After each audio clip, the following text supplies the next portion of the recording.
Welcome to Lost in the Supermarket. This podcast episode is a collaboration between the Retail Dietitians Business Alliance and Potatoes USA, the nation's potato marketing and research organization representing more than 2,000 potato farming families.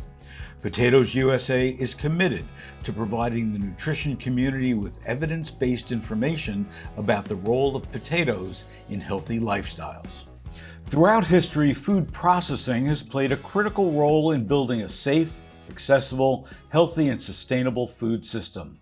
But there's also been a lot of growing criticism and confusion among health professionals, researchers, and media regarding the benefits associated with the consumption of processed foods, especially against the evolving scientific discourse around ultra-processed foods. Today, we're going to seek some clarity. Our guest is Eric Decker, PhD, Professor, Department of Food Science, College of Natural Sciences at the University of Massachusetts Amherst. Dr. Decker is actively conducting research to characterize mechanisms of lipid oxidation, antioxidant protection of foods, and the health implications of bioactive lipids. He is listed as one of the most highly cited scientists in agriculture today. Dr. Decker, welcome to Lost in the Supermarket. Thank you. So first off, let's get some definitions here. What is food processing, and how is food processing different from processed food? So food processing is really any changes that happen to the food once they leave the farm. So it could be as simple as peeling something or chopping something. And food processing that's done in factories, many times is not really different than when we cook our food at home. So processing includes all different kinds of things that we do at home, like when we cook our vegetables or we cook our meat. And these same, what we call unit operations in the industry, are done in factories, but they're just done on a much larger scale. And many times they're much more efficient than what we can do at home. So they're actually more sustainable than our home cooking operations. So is our problem really nomenclature more than anything else? That the word processing is really not understood by the average shopper? Yeah, I mean, there's a lot of advantages to processing. The processing makes our food safer.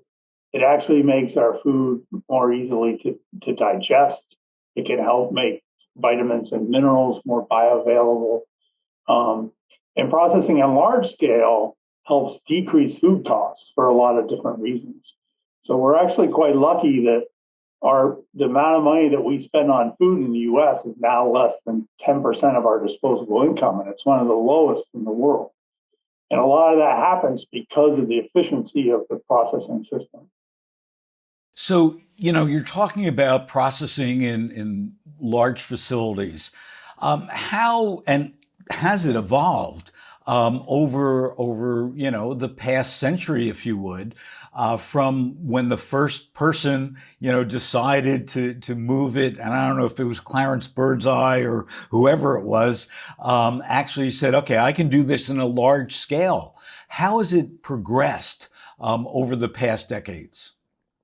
Yeah, I think, 100 years ago, 150 years ago, people spent about 80% of their day putting food on the table. And, one really good example there would be bread, right? It takes a long time to make a loaf of bread. I mean, if you have to make bread every day, that's why you're spending so much time.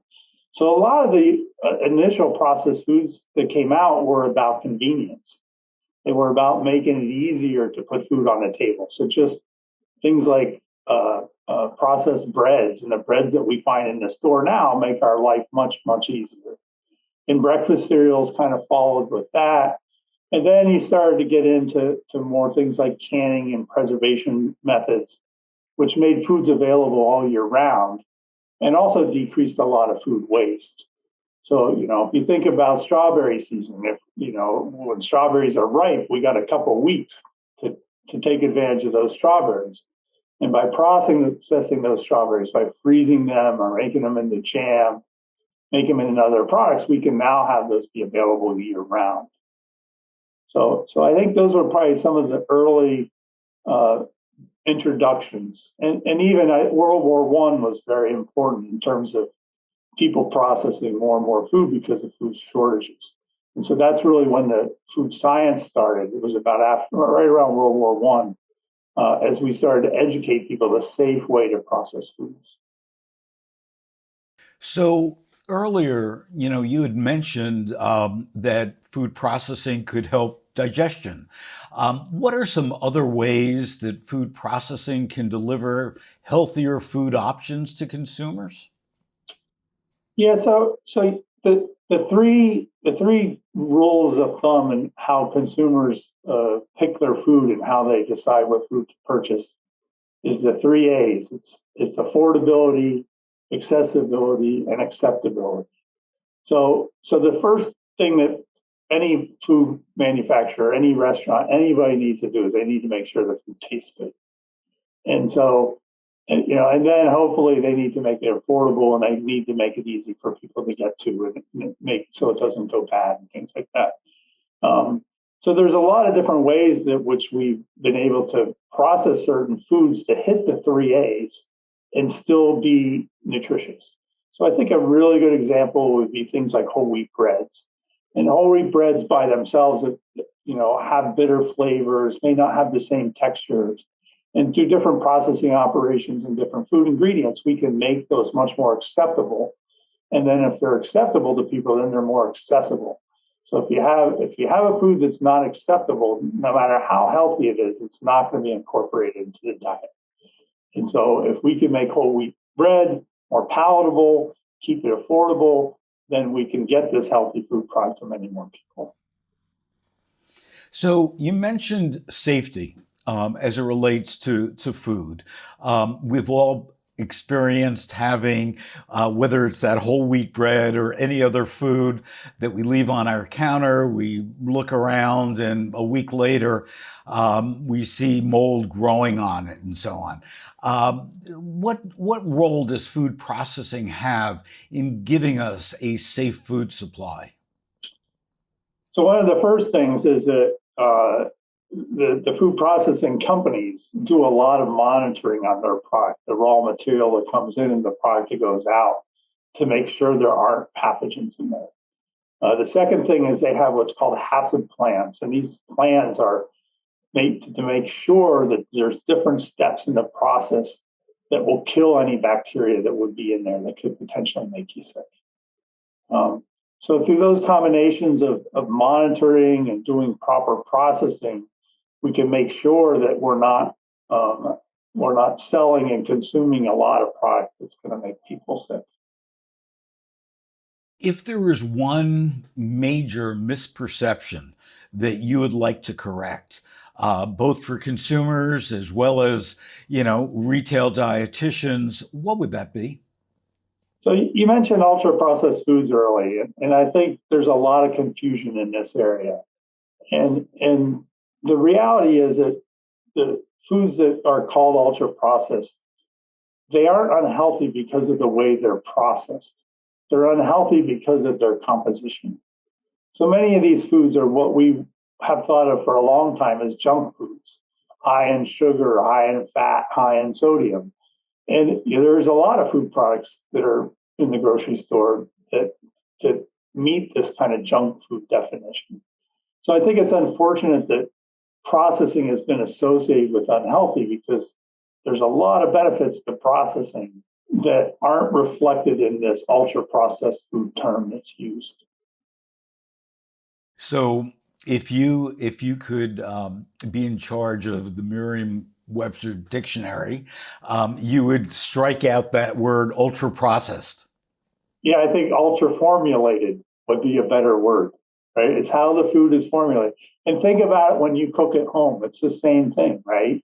You can use ingredients, make products with lots of sugar or lots of fat in them, and those are not going to be healthy. And so the same thing is true in the store. You can find products that aren't high in sugar, aren't high in fat, aren't high in sodium, and you can find a lot of processed foods that are very healthy and a very important part of our diet. So lastly, Our audience of retail dietitians who work in supermarkets across the nation are talking to, hundreds of thousands, if not millions of shoppers every day.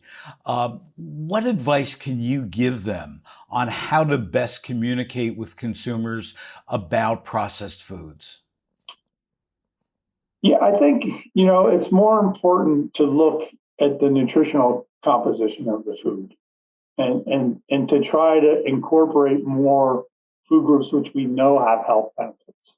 So we know very few of us eat enough fruits and vegetables every day. Very few of us eat enough whole grain products. Very few of us eat enough dietary fiber.